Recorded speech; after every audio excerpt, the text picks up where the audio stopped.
Bismillahirrohmanirrohim. Assalamualaikum warahmatullahi wabarakatuh. Sebelumnya, perkenalkan nama saya Miko Rizkot Saputra, NIM 7012000023. Saya dari kelas 4A, Sistem Informasi, Fakultas Sains dan Teknologi Universitas Islam Negeri Sultan Taha Saifuddin Jambi.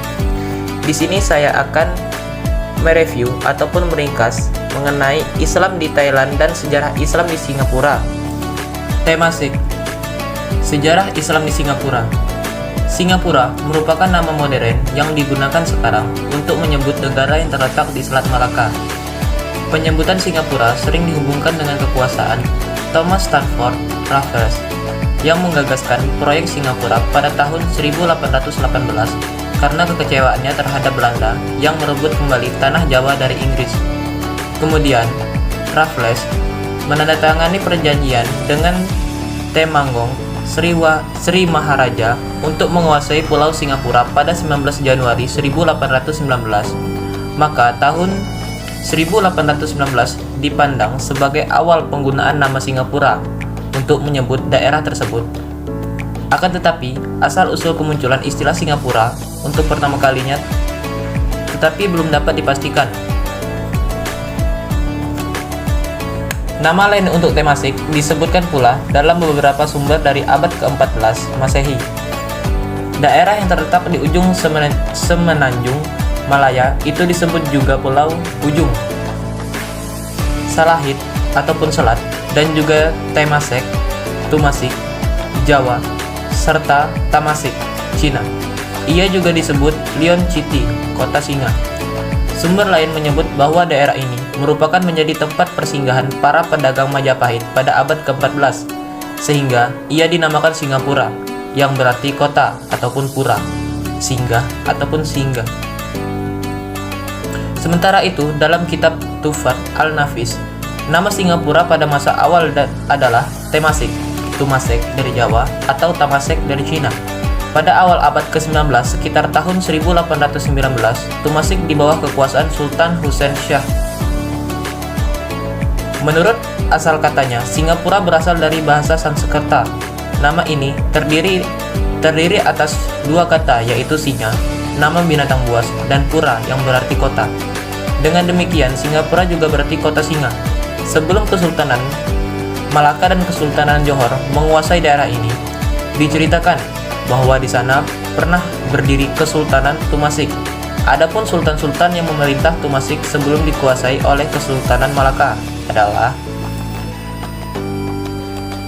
Raja Sri Tribuana pada tahun 1299 sampai 1347, Raja II Seri Pikrama Wira pada tahun 1347 sampai 1362, Raja ketiga Sri Rana Wikema pada tahun 1362 sampai 1375, Raja keempat Sri Maharaja pada tahun 1375 sampai 1388, Raja kelima Sri Sultan Iskandar Shah memerintah selama 5 tahun di Singapura dari tahun 1388 sampai 1391. Kemudian di Malaka pada tahun 1393 sampai 1397.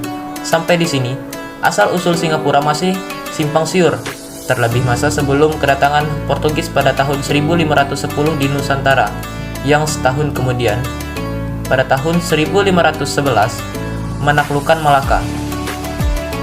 Masuknya Islam ke Singapura terkait dengan proses kedatangan Islam di Asia Tenggara. Tentang proses kedatangan Islam di Asia Tenggara, para ahli sejarah berbeda pendapat mengenai kapan dan dari mana datangnya. Kajian mengenai teori kedatangan Islam di Asia Tenggara telah banyak dilakukan, baik teori-teorinya maupun tinjauan kritis atas teori-teori tersebut. Oleh karena itu, penjelasan mengenai hal ini disanjingkan secara ringkasan berdasarkan salah satu tinjauan yang pernah ada. Tumasik telah menjadi kota perdagangan yang cukup besar di Semenanjung Malaya. Kota ini juga disebut sebagai kota laut, Seatuan. posisinya yang sangat strategis di ujung semenanjung Malaya.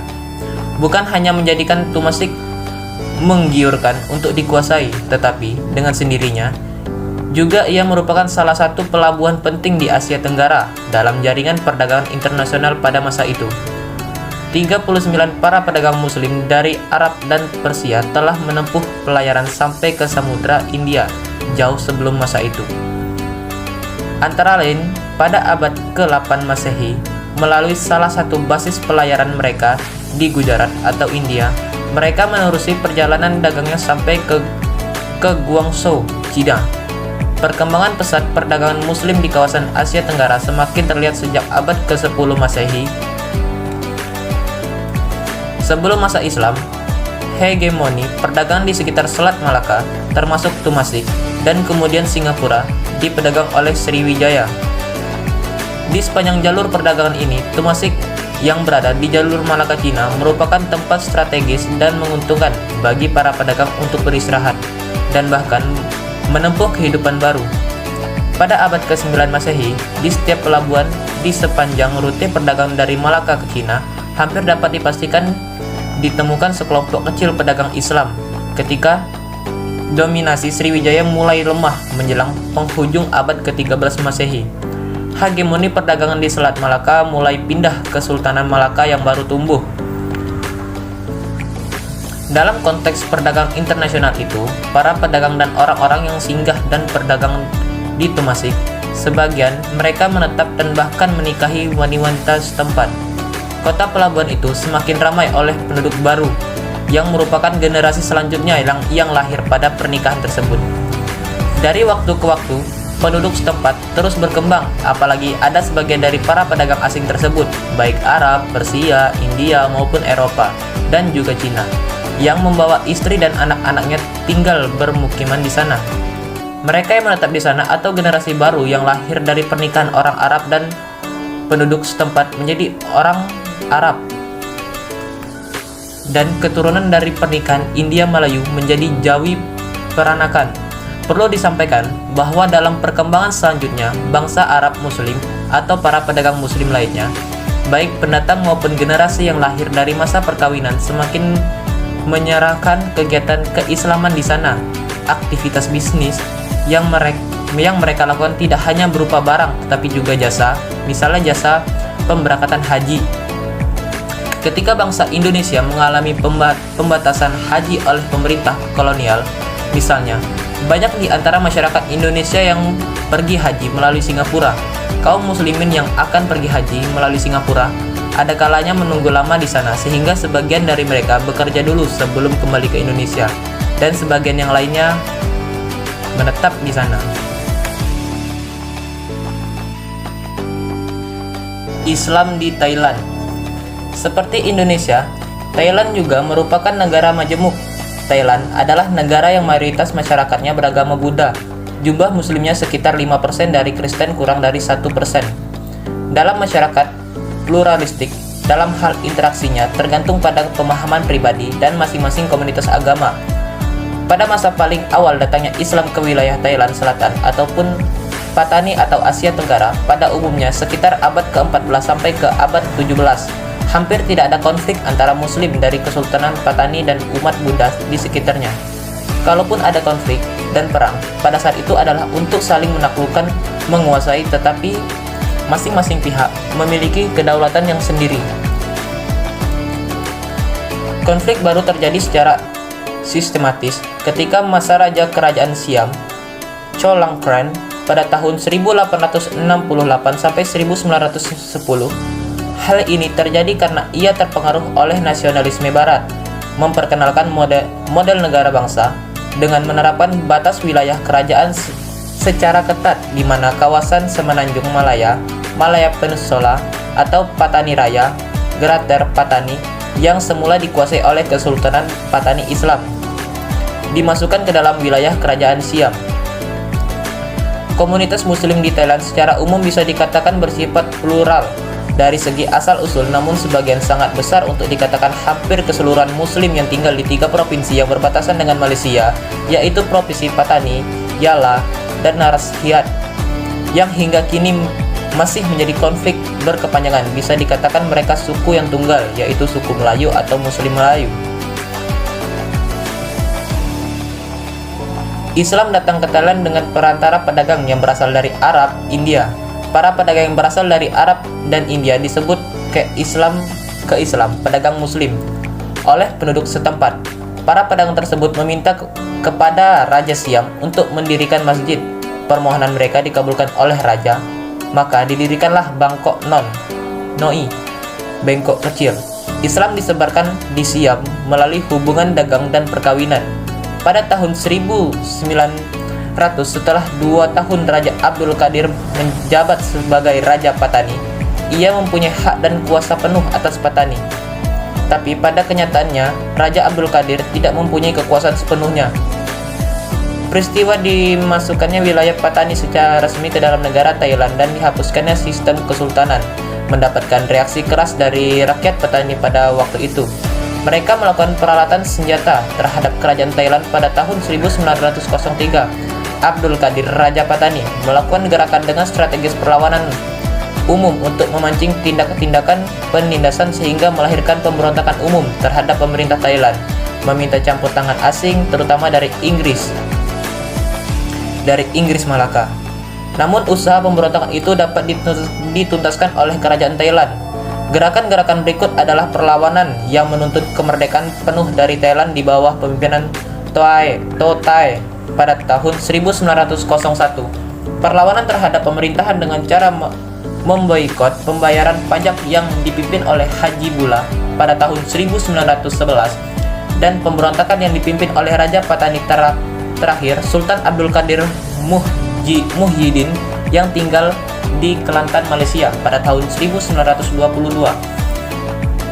Corak kehidupan Muslim di Thailand Selatan. Sosial budaya. Dalam catatan sejarah, negeri Patani Darussalam merupakan salah satu pusat peradaban dan kebudayaan Islam Melayu yang terpenting di kawasan sepenanjung Melayu. Lembaga-lembaga pendidikan keagamaan dan para ulama berfungsi sebagai penghubung dan kekuatan dalam menentukan dan selalu memberikan inspirasi yang real kepada harapan masyarakat awam dan memperoleh identitas. Kemudian, Melayu Patani didasarkan oleh nilai Islam yang menjadi pondasi bagi mereka, sehingga memberikan pengaruh bagi jalan yang perkembangan pemikiran. Melayu Patani yang didasari oleh nilai-nilai Islam telah menciptakan suatu kesadaran baru mengenai identitas etnis yang membedakan orang Melayu Patani dari orang Siam atau Thai Buddha. Nilai Islam merupakan unsur penting bagi identitas kebudayaan Melayu Patani dan menganggap aturan hukum Islam sebagai aturan yang mengikat secara moral, seperti yang diajarkan dalam agama Islam, hidup berkeluarga dan berkerabat, saling tolong-menolong. Dengan demikian, melahirkan kehidupan masyarakat Melayu Patani yang memiliki kesadaran keagamaan dan kebudayaan. Di sisi lain, kebudayaan asing dengan pengaruh era globalisasi, kebudayaan barat tersebar dan semakin memperoleh tempat di kalangan masyarakat Melayu Patani di Thailand Selatan, terutama di kalangan generasi mudanya. Dampak gaya hidup modern, penggunaan bahasa dalam komunikasi dengan bahasa Thai, berpakaian ala barat yang sama sekali tidak menggambarkan ciri-ciri kebudayaan Islam Melayu. Walaupun generasi-generasi baru sudah banyak terpengaruh dengan kebudayaan Thailand, terutama dalam mengguna bahasa Thai, tetapi dapat menunjukkan bahwa bahasa Melayu tetap terjaga dalam masyarakat.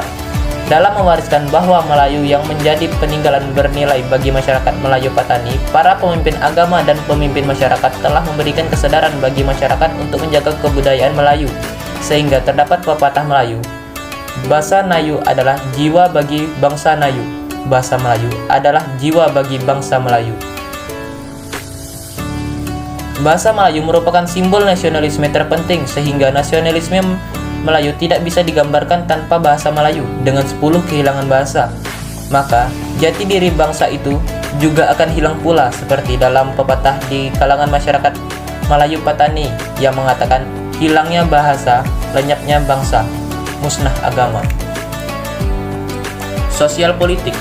Dalam menghadapi berbagai tautan dan dari kaum muslimin dari selatan dan kaum separatis, Pemerintah pusat Thailand hanya menyediakan saluran melalui proses politik normal, yaitu sistem kepartaian, birokrasi, kebijakan yang bersifat nasional, LSM, dan sarana lainnya. Akibat pergerakan, para eksponen gerakan separis sangat terbatas, tidak dimungkinkan untuk memberikan wawancara secara publik dan peneliti kecuali seorang peneliti dan wartawan yang mungkin telah memiliki hubungan khusus dengan mereka. Hal ini pula yang menyebabkan tingginya kekerasan di Patani karena mereka tidak memiliki peluang untuk mengumumkan aspirasinya langsung kepada pengambilan kebijakan serta tidak adanya dialog dan negosiasi. Pendidikan agama Islam. Beberapa kebijakan mengenai unsur-unsur pendidikan yang terdapat di Patani diantaranya bahasa pengantar di sekolah, agama dan pondok yang dahulunya berbahasa Arab dan Melayu dipaksa ditukar ke dalam bahasa Thai sebagai gantinya, dan buku agama diterjemahkan ke dalam bahasa Thai serta kaedah dan pembelajar mengikuti dasar pendidikan Thailand bagi masyarakat Melayu Patani merupakan bahwa pemerintah melakukan hal itu untuk menghapus dan menghilangkan kesadaran keagamaan dan kebudayaan dari generasi muda untuk mengikis identitas kemelayuannya. Menjadi harapan bagi masyarakat agar dikembalikan hak-hak sipil mereka dalam bentuk pendidikan yang dijamin hak-hak kelembagaan institusi pendidikan formal seperti pondok, madrasah, dan taman kanak-kanak. Eksistensi Muslim di Thailand Selatan. Pada masa paling awal datangnya Islam ke wilayah Thailand Selatan atau Patani atau Asia Tenggara pada umumnya sekitar abad ke-14 sampai abad ke-17, hampir tidak ada konflik antara Muslim di Kesultanan Patani dan umat Buddha di sekitarnya. Kalaupun ada konflik dan perang pada saat itu adalah untuk saling menaklukkan dan menguasai, tetapi masing-masing pihak memiliki kedaulatannya sendiri. Sekianlah dari saya, Ihdinas Shiratal Mustaqim, wallahul muwaffiq ila aqwamit thoriq. Wassalamualaikum warahmatullahi wabarakatuh.